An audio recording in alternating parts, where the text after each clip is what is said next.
सरस्वती का वंदन करता हूँ। आप सबको मंच की ओर से प्रणाम करता हूँ और आप सबको हिंदी दिवस की शुभकामनाएं। मैंने भी हिंदी की बहुत सेवाएं की है और ऐसी ऐसी सेवाएं की हैं कि मुझे पुरस्कार मिलना चाहिए। मैंने ऐसी ऐसी जगह हिंदी की कविताएं पढ़ी है हरीश भैया जहाँ पर लोग हिंदी नहीं जानते। अच्छा। बहुत बढ़िया कार्यक्रम चल रहा है। एक एक कवि को यहाँ बुलाया, किसी कवि को एक माला तो किसी को दो तो किसी को चार चार मालाएं पहनाई। वो देखकर मुझे ऐसा लग रहा था जैसे कवियों का स्वागत नहीं, इनको श्रद्धांजलि दी जा रही हो।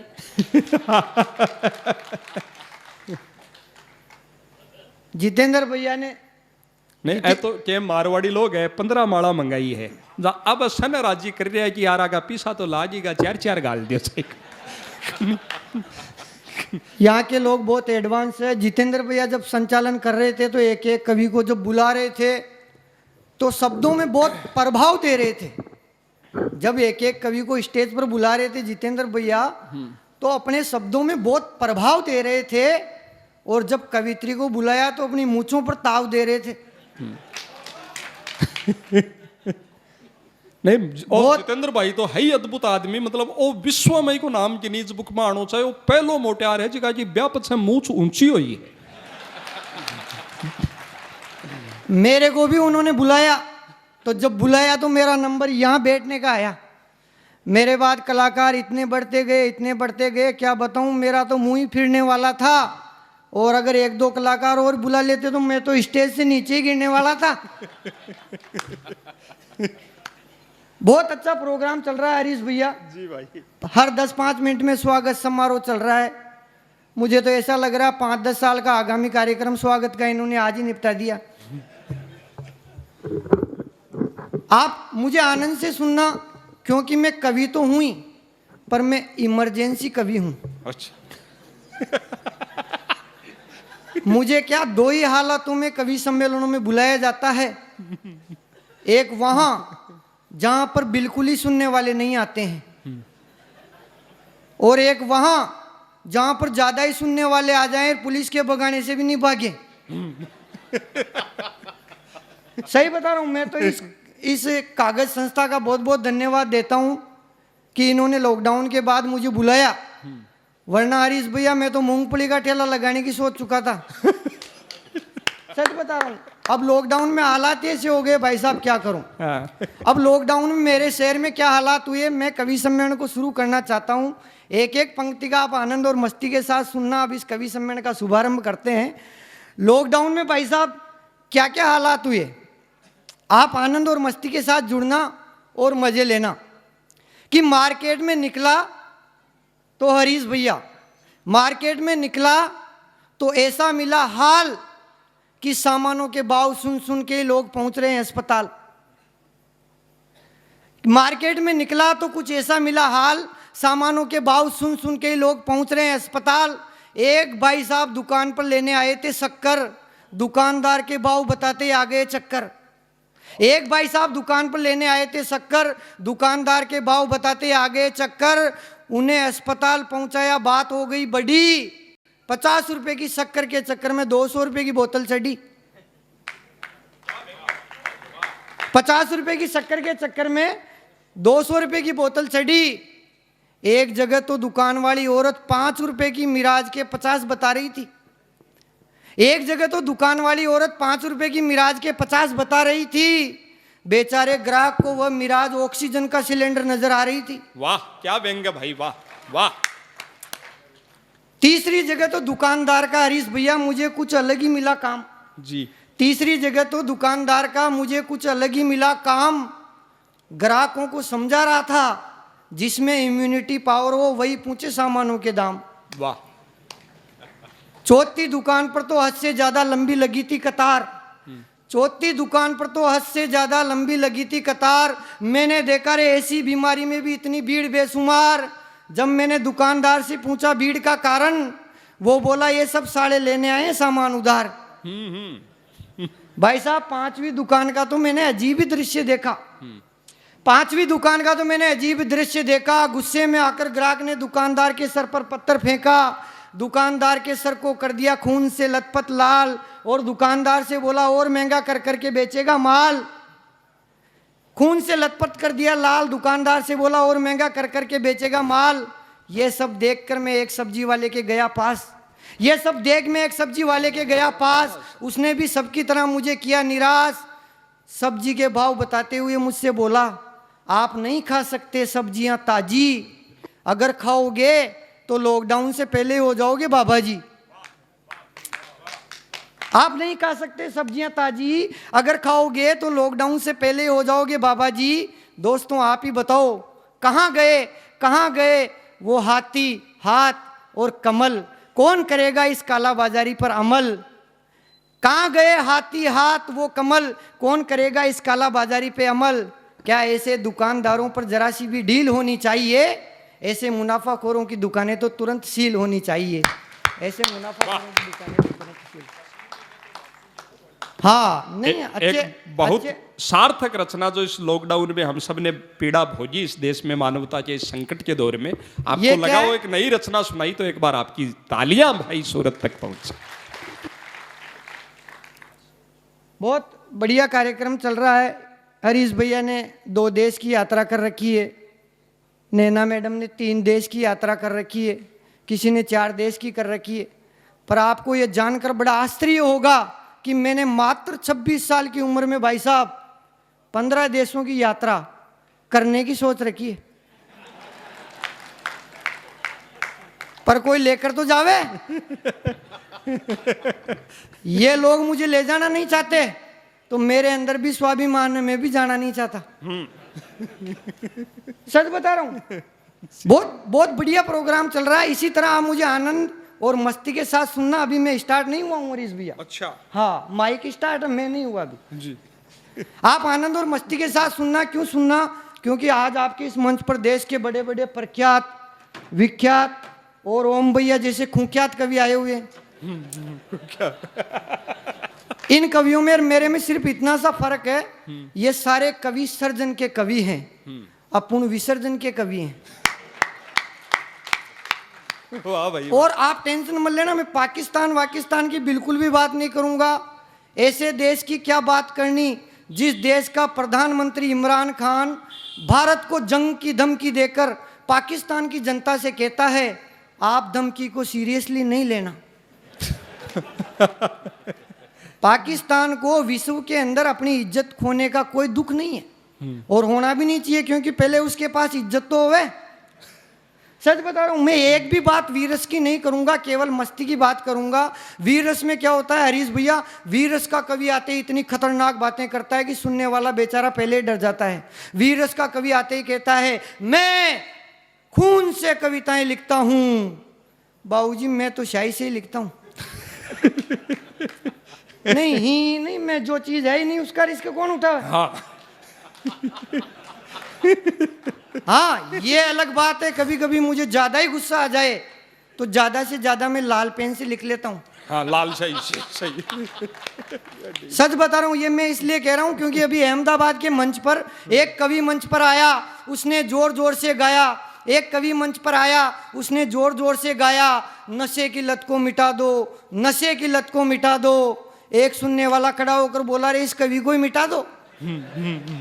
इसलिए मैं तो ऐसी कोई बात करूंगा ही नहीं। आप मुझे बहुत ध्यान से सुनना, मस्ती के साथ सुनना, इसलिए सुनना क्योंकि मैं बहुत इंटेलिजेंट आइडियोलॉजी कवि हूँ भाई साहब। अभी गई बार मेरे 12वीं में मेरिट में आने में 60% ही कम थी। ओहो। हाँ आप लाके बताओ जगह 60% कम थी। मैं बचपन से आइडियोलॉजी हूँ, मैं बिल्कुल प्रमाण दे रहा हूँ आपको। आप आनंद और मस्ती के साथ सुनना। अब मैं कवि सम्मेलन शुरू कर रहा हूँ। बचपन से आइडियोलॉजी हूँ, एक एक प्रमाण आपको दे रहा हूँ। अभी थोड़े दिन पहले मेरे गांव में बहुत बड़े सेठ जी की बच्ची की शादी थी। उन्होंने मुंबई से कैटरिंग वालों को बुलवाया, एक से बढ़कर एक खाने का सामान बनवाया, लेकिन हमारे सिंगल इन्विटेशन भिजवाया। पिताजी बोले मैं जीमने जाऊं, भाई बोले मैं जीमने जाऊं, मम्मी बोले मैं जीमने जाऊं। मैंने कहा रे लड़ो मत, आप सब मेरी ये ट्रिक अपनाओ, एक एक जाकर जीमाओ। हाँ एक एक जाकर जीमाओ।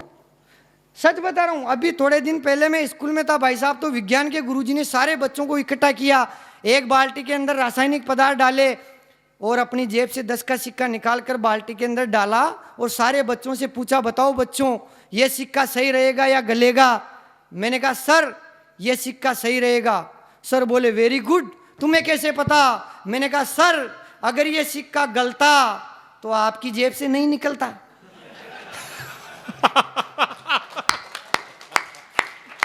मेरी तो एक ही बार पिटाई हुई है और वो भी आइडियोलॉजी की वजह से ही भाई साहब। एक बार गुरुजी ने कहा, हिंदी के गुरुजी ने प्रार्थना पत्र लिखो, एप्लीकेशन लिखो। सारे बच्चों ने प्रार्थना पत्र लिखे, मैंने भी प्रार्थना पत्र लिखा। आखिरी में सारे बच्चों ने लिखा आपका आज्ञाकारी, वहां पर मैंने लिख दिया आपका अधिकारी। हाँ हरीश भैया सच बता रहा हूँ, आपका अधिकारी। मैं सच बता रहा हूँ, मैं किसी को गलत सलाह नहीं देता भाई साहब। अभी थोड़े दिन पहले मस्ती लेना, थोड़े दिन पहले मेरे एक पड़ोसी आकर बोला सूरत भाई आपकी मोटरसाइकिल लेकर चलो, मुझे गेहूं पिसवाने चलना है। मैंने कहा तू किसी और की मोटरसाइकिल ले जा। नहीं आपकी मोटरसाइकिल लेकर चलो। मैंने कहा ठीक है चल। मैंने अपनी मोटरसाइकिल निकाली, उसने अपने गेहूं का कट्टा निकाला, मैं मोटरसाइकिल पर बैठा, उसने गेहूं का कट्टा रखा, बैठ कर मुझसे बोला सूरज जी दौड़ाओ। मैंने कहा पहले नीचे उतर कर धक्का तो लगाओ। भाई साहब उसने धक्का लगाया, गाड़ी स्टार्ट नहीं हुई। उसने फिर जोर से धक्का लगाया, गाड़ी स्टार्ट नहीं हुई। अंत में उसने पूरा जोर लगाकर धक्का लगाया और गाड़ी स्टार्ट, परंतु गाड़ी स्टार्ट होते ही उसकी खोपड़ी गच्चा खा गई, क्योंकि गाड़ी स्टार्ट होते ही चक्की आ गई।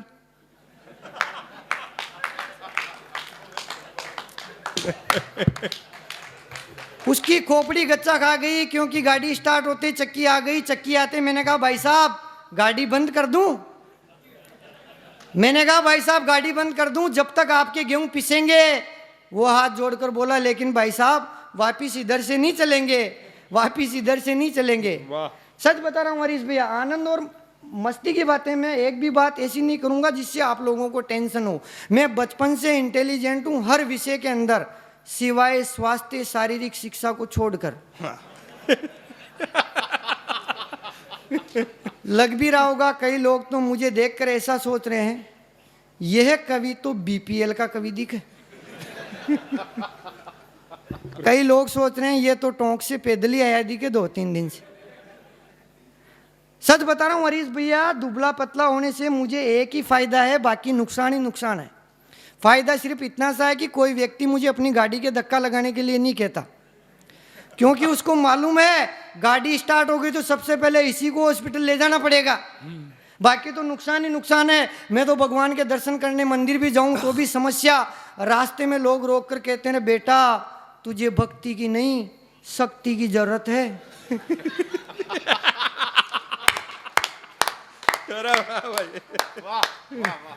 वाह क्या समस्या है हरीश भैया जी। हाँ सबसे बड़ी समस्या तो दुबला पतला होने से कोई लड़की प्यार व्यार करना तो दूर की बात राखी तक नहीं बांधती।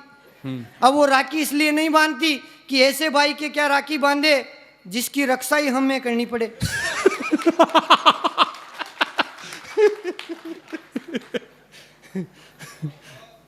बढ़िया क्या समस्या है भाई साहब। ऐसे भाई के क्या राखी बांधे जिसकी रक्षा ही हमें करनी पड़े। सच बता रहा हूँ भाई साहब, अभी थोड़े दिन पहले मेरे गांव में 16 फिल्म की शूटिंग करने वाले आ गए। जोश जोश में मैंने भी ऑडिशन दिया तो फिल्म वालों ने मुझे धर्मेंद्र के रोल के लिए लिया, पर भगवान कसम गब्बर सिंह ने मेरे हाथ पैर नहीं बांधे। मुझे सिर्फ इतना सा झटका दिया, कपड़े टांगने वाले हैंगर पे लटका दिया।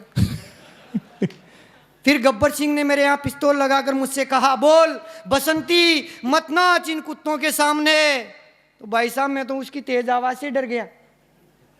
तो मैंने भी ऐसा ही कहा बसंती मेरी बहना। बसंती मेरी बहना मत नाच इन कुत्तों के सामने।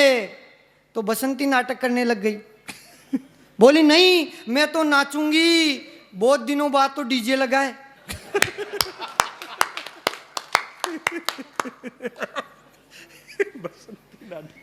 कई लोग तो मुझे कहते हैं आप फौज में जाओ। मैंने कहा रे भाई साहब मेरा फौज में कहां से नंबर आएगा। वो बोला रे तेरा नंबर तो नहीं आएगा, पर तू एग्जाम देने जाएगा तो तुझे देखकर दूसरे बच्चों का कॉन्फिडेंस बढ़ जाएगा। वाह नहीं समस्या है भैया। अभी सच बता रहा हूँ, पहला ही दिन था स्कूल में पढ़ाने गया, पहला ही बच्चा था, मैंने कहा रामधन खड़ा हो, बता बेटा ये धरती क्यों घूमती है। छोरा बोला सर कुछ खाओगे पियोगे नहीं तो ऐसे ही घूमेगी। सच बता रहा हूँ हरीश भैया। जी नहीं समस्या है। हाँ ये थानेदार जी साहब बैठे हैं, समस्या है। अभी थोड़े दिन पहले मेरी साइकिल चोरी हुई, मैं मेरे गांव के थाने में गया, मैंने कहा थानेदार साहब मेरी साइकिल चोरी हो गई, FIR दर्ज करो। इतना सुनते ही थानेदार जी ने कहा अच्छा तेरी साइकिल के कितने टायर थे। मैं आप लोगों को विकलांग दिख रहा हूं? अरे वाह सूरत भाई वाह वाह क्या समस्या है, समस्या है। मैं थाने में गया, भाई साहब व्यंग देखना और मजे लेना। थानेदार ने मुझसे कहा अच्छा तुम्हारी साइकिल के कितने टायर थे। फिर मेरा दिमाग खराब हो गया, मैंने कहा थानेदार साहब मेरी साइकिल के 10 टायर थे। थानेदार बोला अच्छा कानून से मजाक करता है, सही सही बता नहीं तो अंदर कर दिया जाएगा। मैंने कहा अरे 2 टायर लिखा दूंगा तो तू कौन सा ढूंढ लाएगा। नहीं एक है देखो ढूंढ तो लाते हैं पर उसमें भी रिस्क है। वो हमारे एक मित्र हैं उनकी मोटरसाइकिल चोरी हो गई और 3-4 साल पहले, फिर वो तो सब ठीक था। अभी इसी बादमे में मेले भरने शुरू हुए तो इसी जो गोगो जी का मेड़ो हो बार 5-7 दिन पहले न भी मेला में बग यार भीड़ भाड़ हो बा के बाद घराड़ी कोई बा के पीर को भाई मिलबा आइडो हो जो भी के बस भाई आइडो बागो भी के सागे चले जी वो सोचो घराड़ी घूम की मोया दुखी सो वो बोले यारो भाई जी के करार बस श्याम क्यों दिखे को नीर मेला में गया यार ना मेरा आज चोटी लाग रही है ठही में हवलदार है तो रिपोर्ट लिखा दे। बोले मैं मर जाऊं पर पुलिस में रिपोर्ट नहीं लिखाऊं। मेरा आज के बात बोले मैं थाना बताऊं ना बात 3 साल पहले मेरी मोटरसाइकिल गुम गई ही, मैं पुलिस में रिपोर्ट लिखाई, पुलिस सारा ढूंढ तो दूसरे दिन ही ली, मना 18 दिन पछे पाछी दी।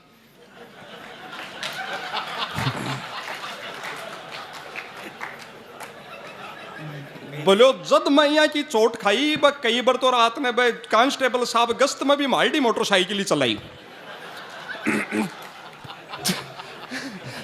स्वागत भाई। हाँ मैं बोलूं स्वागत। आपकी समस्या खत्म हो गई तो मैं और सुनाऊं। हाँ मैं हरीश भैया सच बता रहा हूँ, मेरा दिमाग तो तब खराब हुआ जब एक पड़ोसी ने आकर कहा सूरत भाई क्या हाल चाल, आपकी पंचायत के राशन कार्ड में उम्र 40 साल। मैंने कहा अरे भैया इस उम्र ने मुझे भी कई दिनों तक शर्मिंदा तो रखा, पर धन्यवाद पंचायत का जो कम से कम मुझे राशन कार्ड में जिंदा तो रखा। वाह क्या व्यंग भाई, वाह वाह सूरत भाई वाह वाह वाह क्या समस्या है।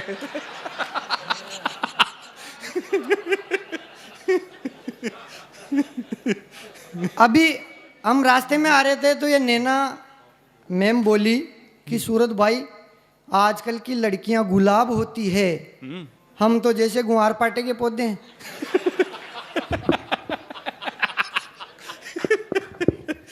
मैं आपको सच बता रहा हूं हरीश भैया, मेरे 6 बहनें हैं और हम 2 भाई हैं जी। नहीं समस्या है ये भी सुनो आप।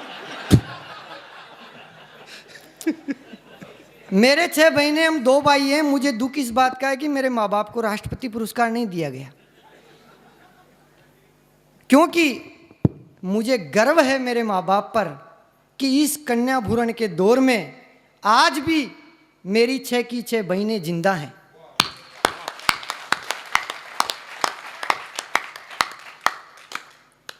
तब मैं 4 पंक्तियां पढ़कर एक कविता सुनाना चाहता हूं। स्वागत। कि डर डर के घर से निकल रही है बेटियां, डर डर के घर से निकल रही है बेटियां, जाने किन आंखों में खल रही है बेटियां। आप और हम उनके लिए कब लड़ेंगे जो रोज रोज सड़कों पर तेजाब से जल रही है बेटियां, तेजाब से जल रही है। तब मैं एक कविता आपको सुनाना चाहता हूं। एक समय ऐसा आएगा जब लड़कियों की कमी पड़ जाएगी, तब क्या हालात होने वाले हैं देश में। आनंद और मस्ती के साथ सुनना हरीश भैया, यह कविता आप पहली बार सुनोगे जी स्वागत। क्योंकि मैं आपको पहली बार सुना रहा हूं। जी। तब क्या हालात होने वाले हैं जब लड़कियों की कमी पड़ जाएगी। आप आनंद और मस्ती के साथ एक एक पंक्ति को सुनना। मैं मस्ती की कविता आपको सुना रहा हूं। थानेदार सर आप जो भी लोग बैठे हैं सुनना आनंद के साथ जी। आप सोचो तब क्या होगा सीन, आप सोचो तब क्या होगा सीन, जब लड़की होगी एक और लड़के होंगे नहीं, कविता मैंने लिखी है यार भाई साहब, आपने। ये बढ़िया सूरत भाई। बढ़िया नहीं, समस्या आगे सुनो आप। उसमें भी हाँ, मैं खुद समस्या हूं।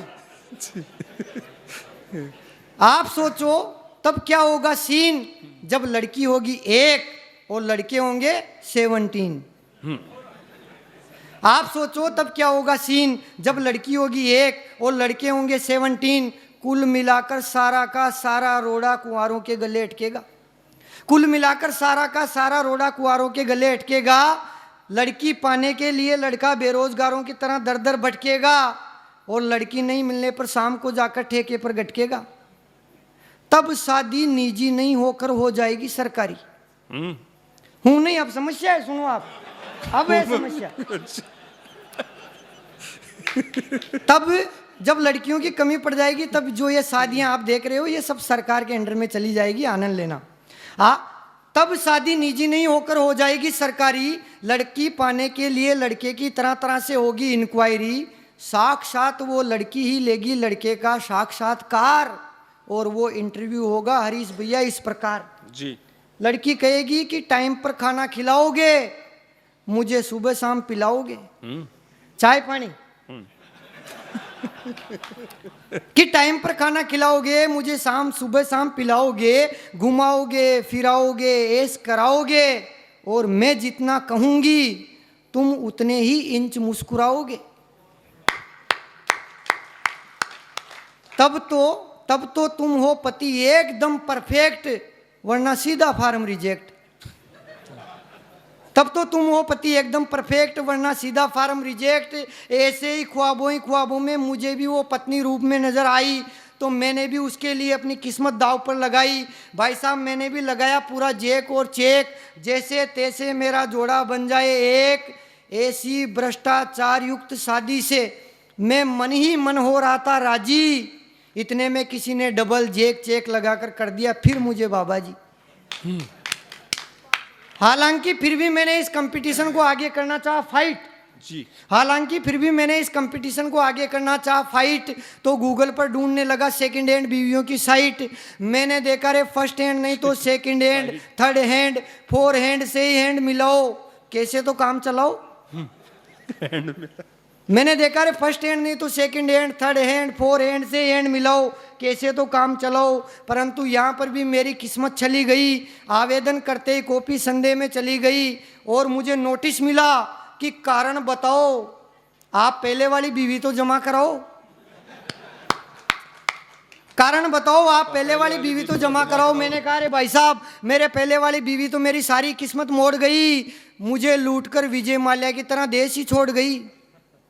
मैंने कहा रे भाई साहब, मेरे पहले वाली बीवी तो मेरी सारी किस्मत मोड़ गई, मुझे लूटकर विजय माल्या की तरह देश ही छोड़ गई, इसीलिए शादी करना चाहता हूँ दोबारा। कोई उम्मीद हो तो बायोडाटा इस प्रकार है हमारा।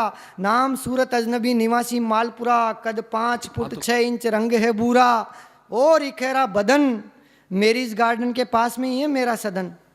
जो भी ये रिश्ता करवाएगा थानेदार जी, मेरे लिए तो वो भगवान ही कहलाएगा। जो भी ये रिश्ता करवाएगा मेरे लिए तो वो भगवान ही कहलाएगा। तो हे आगे पीछे बेटे भगवानों, अपने भीतर का भगवान जगाओ। बेटियां तो बहुत बचा रहे हो आप, इस एक बेटे को भी बचाओ, इस एक बेटे। Thank you so much. Parody भी सुनाओ जी।